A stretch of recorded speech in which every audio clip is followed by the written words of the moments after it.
Dear students, जैसा कि आप देख रहे हैं कक्षा 10 गणित प्रश्नावली 11.1 और प्रश्न नंबर 3। इसके पीछे के तो प्रश्न आप देख ही चुके होंगे। अगर आपने नहीं देखे हमारे चैनल पर जाकर आप देख सकते हैं। तो देखेंगे प्रश्न नंबर 3 जो आपका दिया गया है कि 5 सेंटीमीटर, 6 सेंटीमीटर और 7 सेंटीमीटर भुजाओं वाले एक त्रिभुज की रचना कीजिए। 5 सेंटीमीटर, 6 सेंटीमीटर और 7 सेंटीमीटर भुजाओं वाले एक त्रिभुज की रचना कीजिए और फिर इसके एक अन्य त्रिभुज की रचना कीजिए जिसकी भुजाएं दिए हुए त्रिभुज की संगत भुजाएं की 7/5 गुनी हो। रचना का औचित्य भी दीजिए। तो प्रश्न नंबर 2 जैसा कि आपने देखा होगा सेम उसी प्रकार है। उसमें भुजाएं आपकी दी गई थी और उसमें यह दिया गया था कि संगत भुजाएं जो है वो 2/3 गुनी हो। इसमें आपका दिया गया 7/5 गुनी है। हम आपको बता चुके हैं अगर अंश आपका बड़ा होगा तो त्रिभुज आपका बाहर की तरफ जो आपका त्रिभुज हम 5 और 6, 7 सेंटीमीटर भुजाओं से बनाएंगे इससे बड़ा एक अन्य त्रिभुज बनेगा। और अगर अंश आपका छोटा होगा तो जो अन्य त्रिभुज एक बनेगा वो उससे छोटा बनेगा।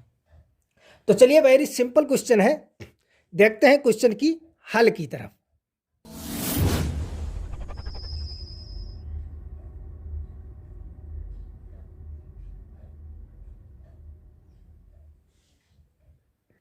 तो क्वेश्चन में देखेंगे दिया गया 5 सेंटीमीटर, 6 सेंटीमीटर और 7 सेंटीमीटर यानी तीनों भुजाएं दी गई हैं जिस त्रिभुज की हमें रचना करनी है। तो सर्वप्रथम हम 5 सेंटीमीटर की एक रेखाखंड खींच लेते हैं। ये आपका 5 है, जैसा कि आप देख रहे होंगे ये आपका 5 है, ये है आपका 5। तो यहाँ से लेकर ये जो है हमने 5 सेंटीमीटर की सर्वप्रथम एक जो है रेखा खींच ली है। सही है, 5 सेंटीमीटर की एक हमने रेखा खींच ली। 5 सेंटीमीटर की हमने जो है सर्वप्रथम एक रेखा खींची है। इस रेखा का आप नाम चाहे ए भी डालना चाहें या VC जो भी डालना चाहें। इस रेखा ये जो है हमने रेखा खींच ली है।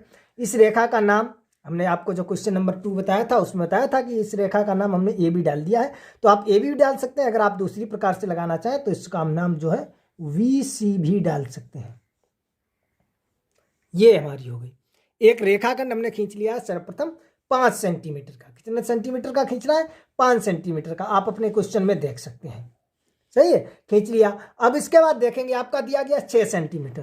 तो आप प्रकार में इस प्रकार से 6 सेंटीमीटर दूरी ले लें। ये देखिए यहाँ पर आपका है 6, देख सकते हैं आपका। ये देखिए यहाँ पर आपका 6 है, 6 पर रखकर और इसे जो है यहाँ तक ले आएंगे। ये देख सकते हैं आप, देखो ये 6 सेंटीमीटर क्योंकि नोक को हमने 6 पर रखा, देख सकते हैं, और इसे जो है यहाँ तक लिया है। तो देखिए हमने 6 सेंटीमीटर की दूरी ले ली है। तो यहाँ पर आप देखेंगे ये 6 सेंटीमीटर की दूरी ली और हमने V पर रखकर इस ऐसे नोक को रखा है ये V पर, और इस प्रकार से एक जो है हम चाप लगा देंगे। ये हमने जो है वो चाप लगा दिया, देख रहे हैं आप अच्छी प्रकार से। अब आपकी जो तीसरी भुजा दी गई है वो 7 सेंटीमीटर दी गई है। कितनी दी गई है? 7। तो इसी प्रकार यहाँ पर ये स्केल रखेंगे, आप देख सकते हैं। ये हमने अब आप रखेंगे 7 पर, ये जो है आपने 7 पर रख लिया और इसे जो है हम यहाँ तक लिया है।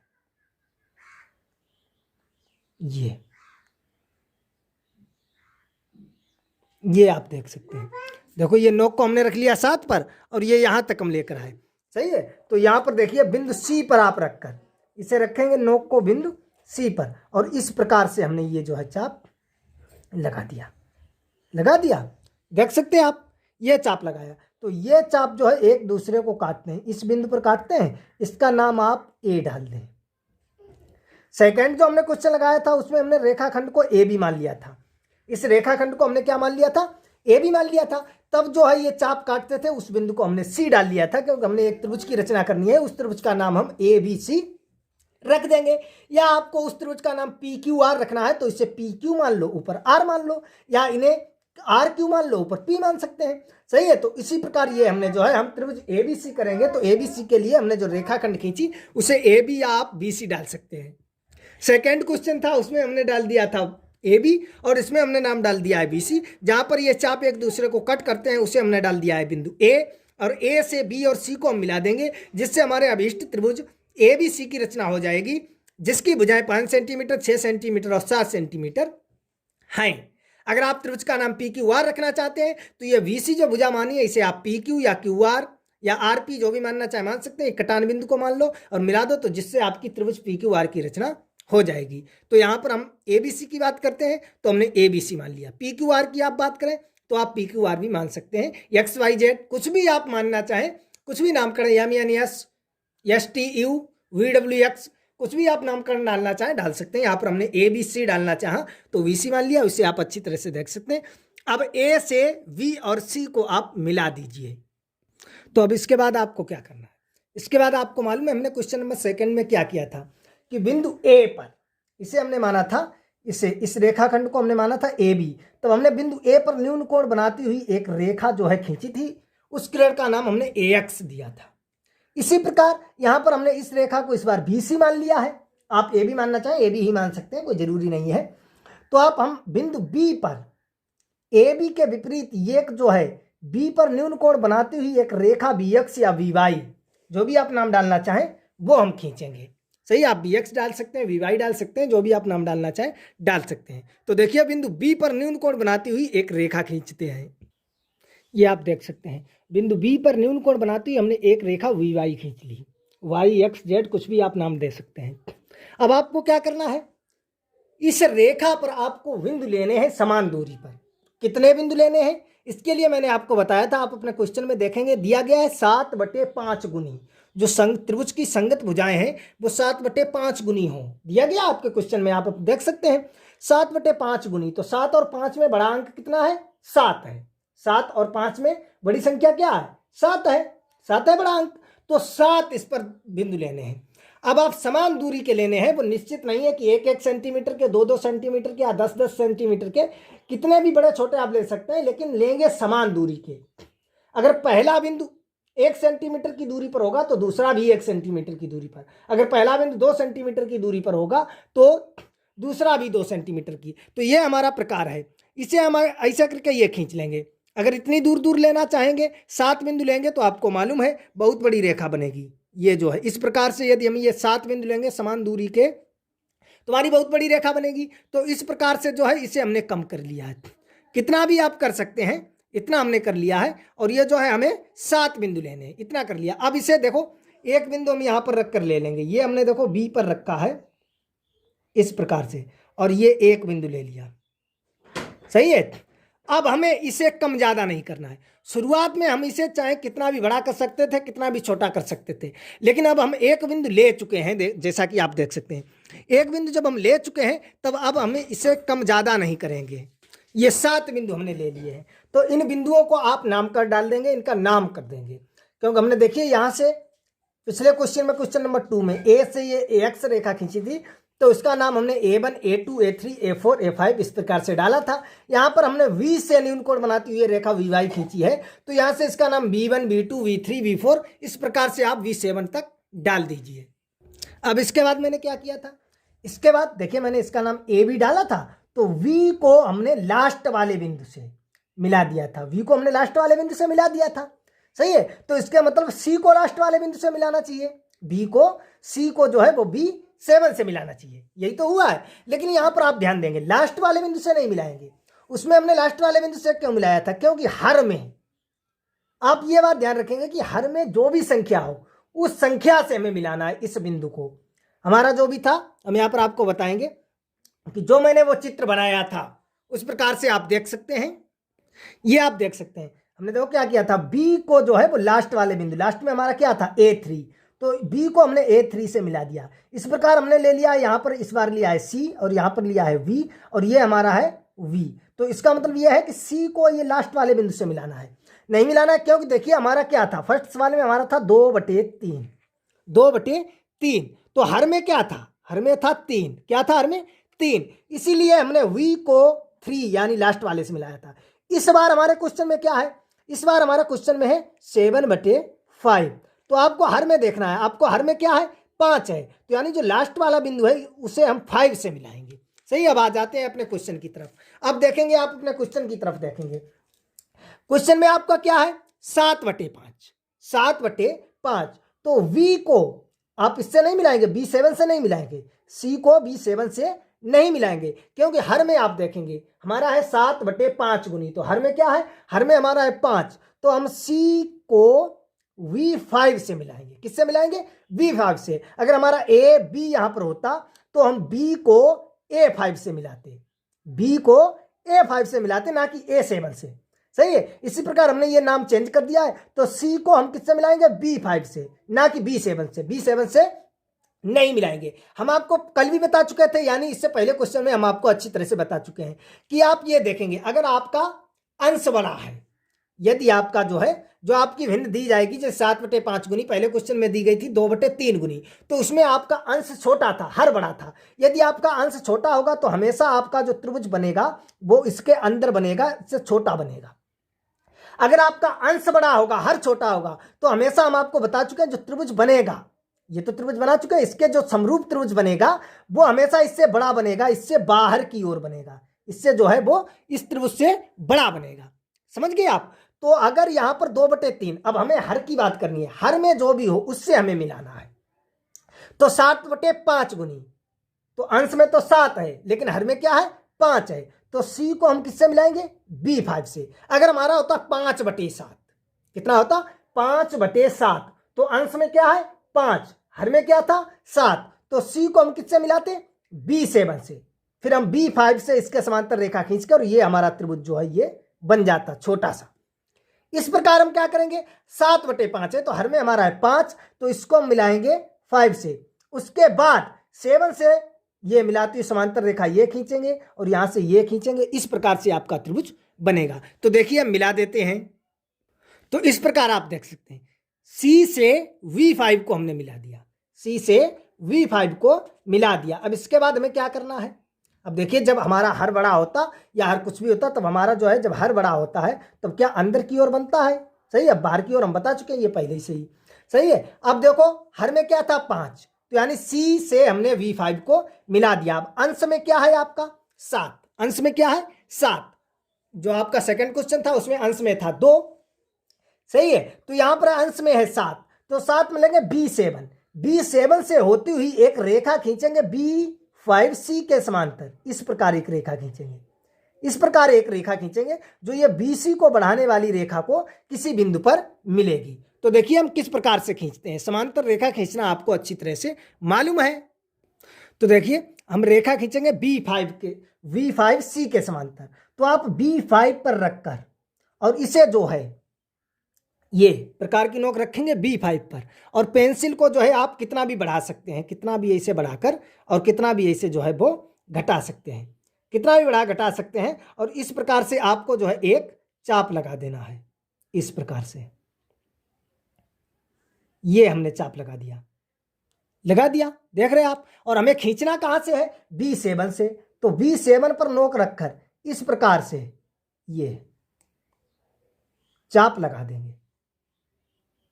समझ गए आप अच्छी तरह से? अब हमें ये दूरी नापना है, यानी ये पॉइंट यहां से लेकर ये पॉइंट, और ये B4, ये दूरी कितनी है आपकी? ये आपको सीधी बिल्कुल नापनी है। सही है। तो हमने चाप लगाया था। अब B4 और ये बिल्कुल सीधा देखना है कितना है, ये इतना रख लेना है। सही है।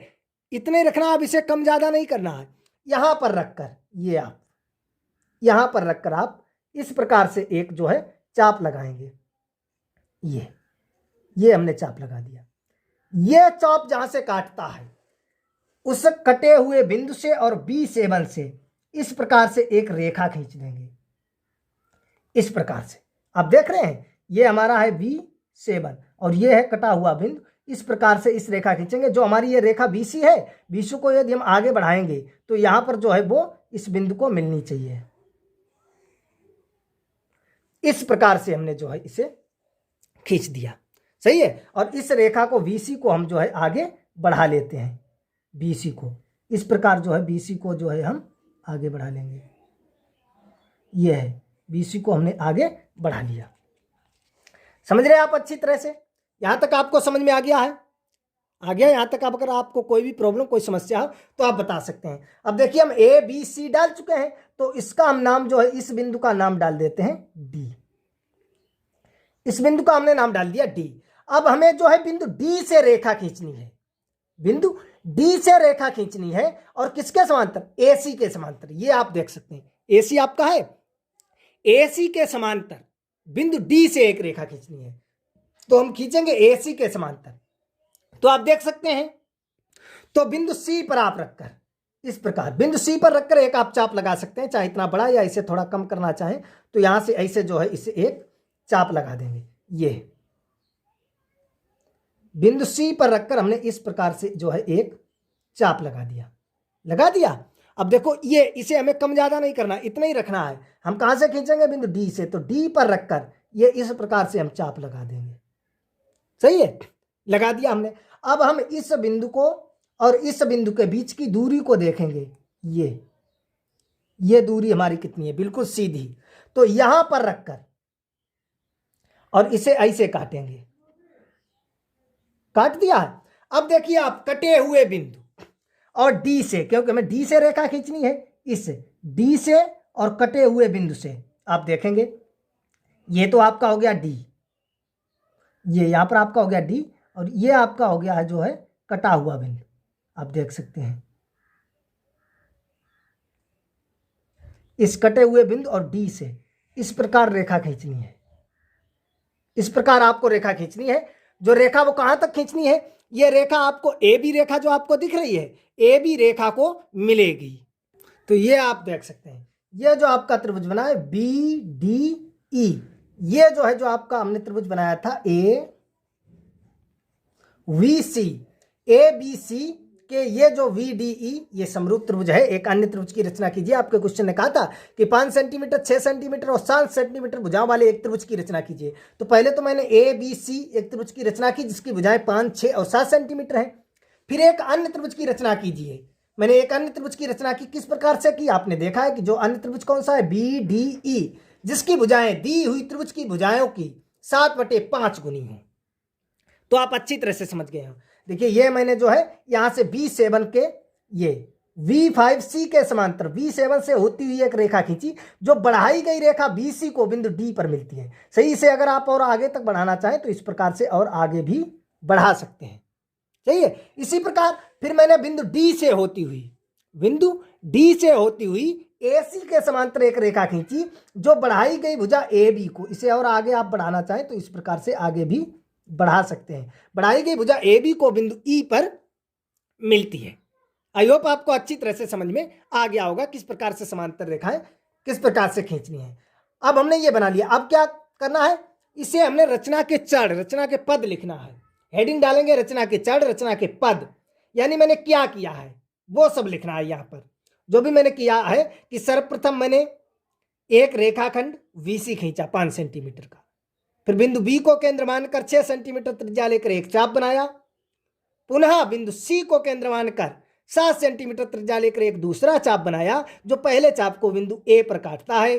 बिंदु A से B और C को मिलाया जिससे अभीष्ट त्रिभुज ABC की रचना हुई। अब इसके बाद हमें एक अन्य त्रिभुज बनाना है। तो मैंने क्या किया कि बिंदु B पर न्यून कोण बनाती हुई एक रेखा VY खींची। रेखा VY पर समान दूरी के साथ बिंदु B1, B2 dot dot V7 लिए। बिंदु C से B5 को मिलाया। आप देख सकते हैं चित्र में B5C के समांतर B7 से होती हुई एक रेखा खींची जो बढ़ाई गई भुजा BC को बिंदु D पर मिलती है।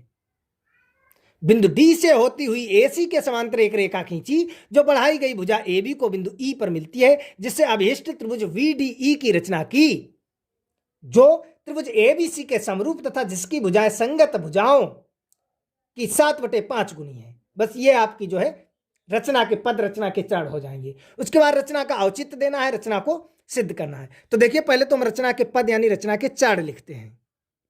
तो रचना के पद आप देख सकते हैं, जो मैंने किया वही लिख दिया।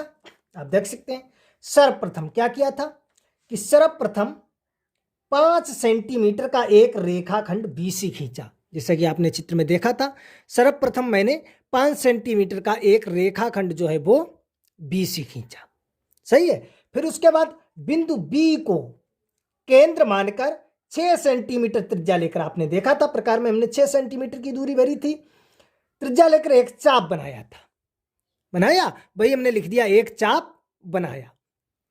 अगला नंबर डाला और लिखा है इसके बाद बिंदु C को केंद्र मानकर 7 सेंटीमीटर त्रिज्या लेकर एक दूसरा चाप बनाया जो पहले चाप को बिंदु A पर प्रतिच्छेद करता है।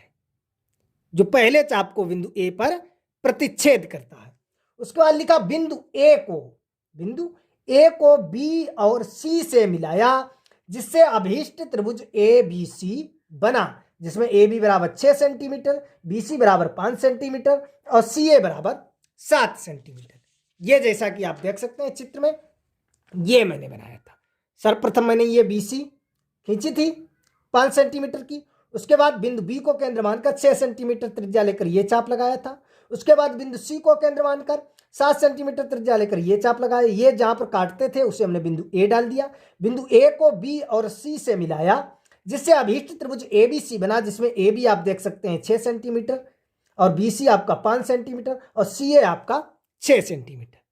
समझ रहे आप? अब देखना इसके बाद, यहां तक मैंने लिख दिया। अब क्या किया इसके बाद क्या किया था आप देख सकते हैं। इसके बाद बिंदु बी पर न्यून कोण बनाती हुई एक किरण बी वाई खींची थी, आपने देखा होगा।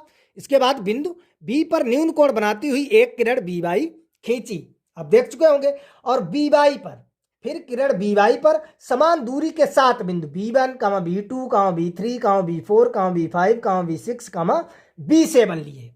सही है, डाट डाट करके हमने यहां पर लिख दिया है।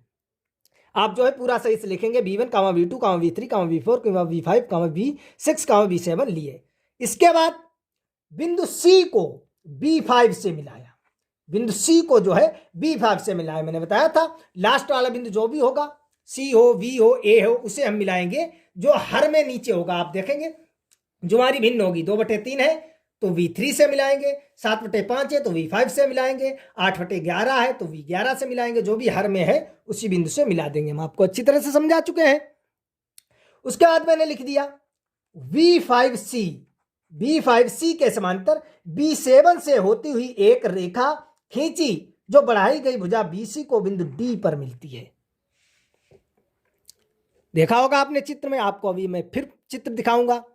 और इसके बाद CA के समांतर बिंदु D से होती हुई एक रेखा खींची, DE एक रेखा खींची, जो बढ़ाई गई भुजा BA को बिंदु E पर मिलती है। बिंदु E पर मिलती है। तो जो आपका अभीष्ट त्रिभुज बना है BDE, अभीष्ट त्रिभुज BDE ही वह त्रिभुज है जिसकी भुजाएं दिए हुए त्रिभुज की संगत भुजाएं की 7/5 गुनी है। अर्थात जिस त्रिभुज की रचना हमसे करवा रहा था वह त्रिभुज हमारा है VDE, जैसा कि आप चित्र में देख सकते हैं। अब यहां से आप देखेंगे, निकाह बिंदु V पर, देखो बिंदु B पर न्यून कोण बनाती हुई एक रेखा, देखो ये किरण मैंने BY खींची, इस पर 7 बिंदु V1, V2, V3, V4, V5, V6, V7 समान दूरी के, यानी ये दूरियां जो है आपस में बराबर हैं। फिर मैंने क्या किया था, C को सेकंड वाले में क्या किया था, लास्ट वाले बिंदु से मिलाते, नहीं इसे मिलाएंगे उससे। आप देखेंगे आपका 2/3, 3/5 जो भी है, जो हर में संख्या होगी उससे मिलाएंगे। तो 7/5 गुनी है, हर में है 5, तो C को हमने मिला दिया V5 से। अब B5C के समांतर बिंदु V7 से होती हुई एक रेखा हमने खींची, जो बढ़ाई गई भुजा BC को बिंदु D पर मिलती है, बिंदु D पर मिलती है। इसी प्रकार बिंदु D से होती हुई और CA के समांतर एक रेखा हमने खींची, जो बढ़ाई गई भुजा हमारी, ये बढ़ाई गई भुजा AB है, इस पर जो है बिंदु E पर मिलती है। तो A जो आपका त्रिभुज बन रहा है B, D और E, जो आपका ये बड़ा वाला त्रिभुज बन रहा है ये VDE, ये जो आपका त्रिभुज बन रहा है, यही जो है वो अभीष्ट त्रिभुज है जिसकी हमें रचना करवा रहा है। कि जो दिए गए त्रिभुज, आपका त्रिभुज क्या दिया गया है ABC, ये आपका त्रिभुज दिया गया है।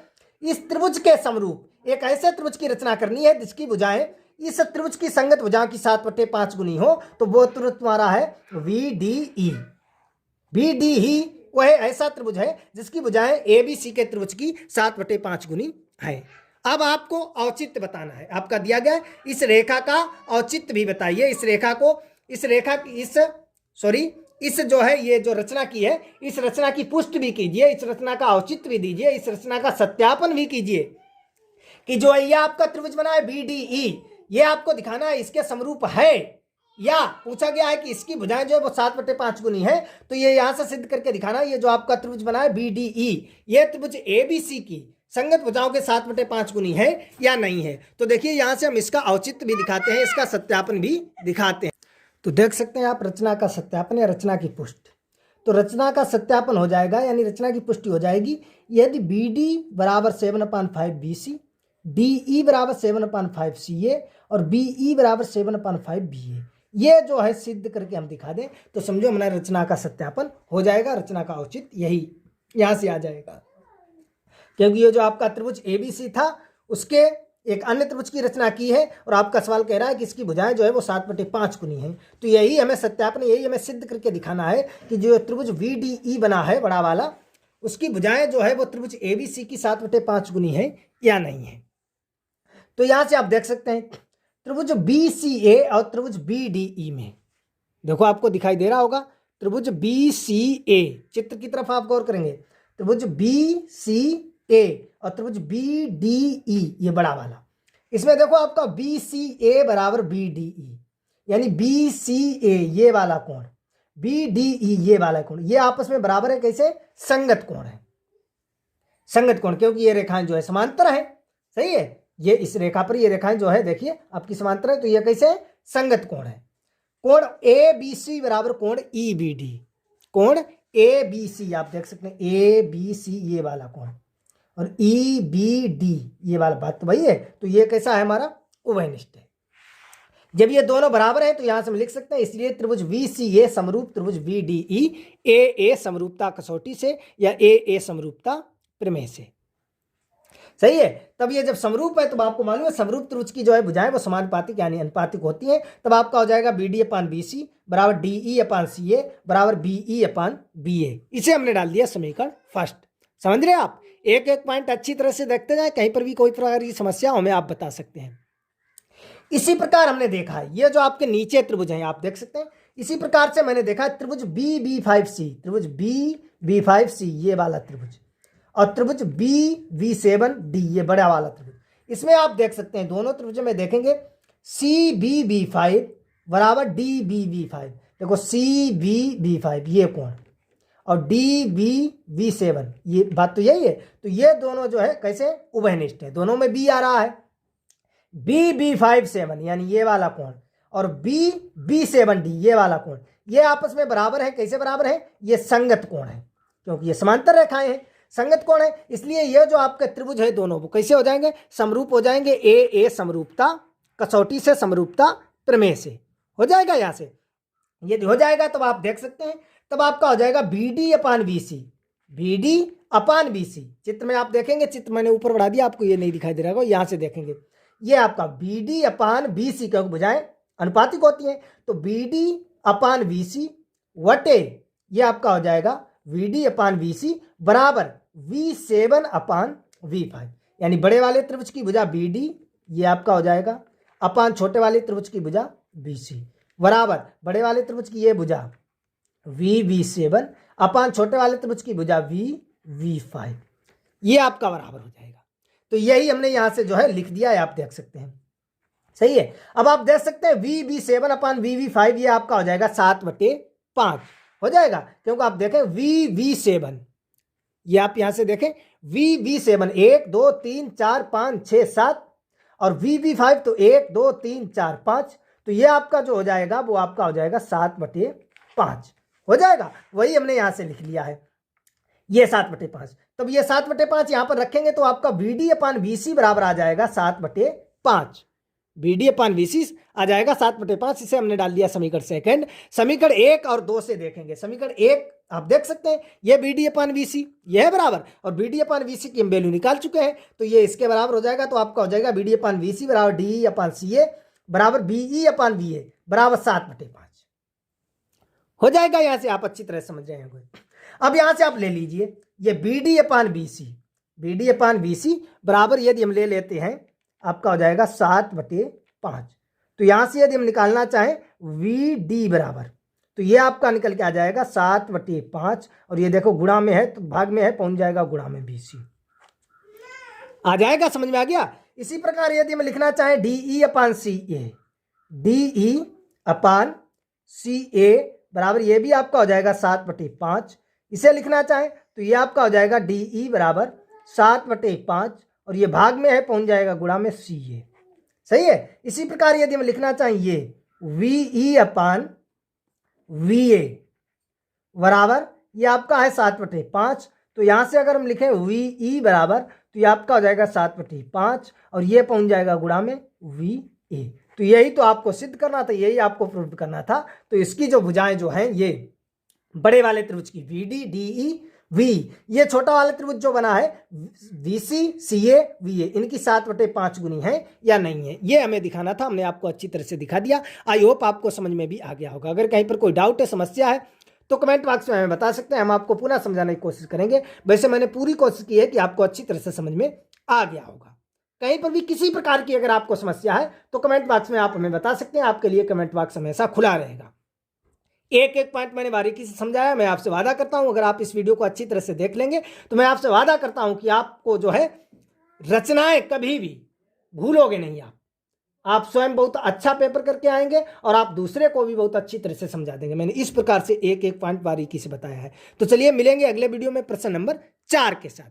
अगर ये वीडियो पसंद आया तो वीडियो को लाइक करें, कमेंट करें, शेयर करें, हमारे चैनल को सब्सक्राइब कर बेल आइकन दबाएं, जिससे हम कोई वीडियो अपलोड करेंगे आपके पास तुरंत नोटिफिकेशन पहुंच जाएगा और आप उसे तत्काल देख सकेंगे। तो चलिए अगले वीडियो में हम बात करते हैं, आपको समझाते हैं, आपसे जिक्र करते हैं और आपको अच्छी तरह से सॉल्व करके दिखाते हैं प्रश्न नंबर 4 प्रश्नावली 11.1 कक्षा 10 गणित।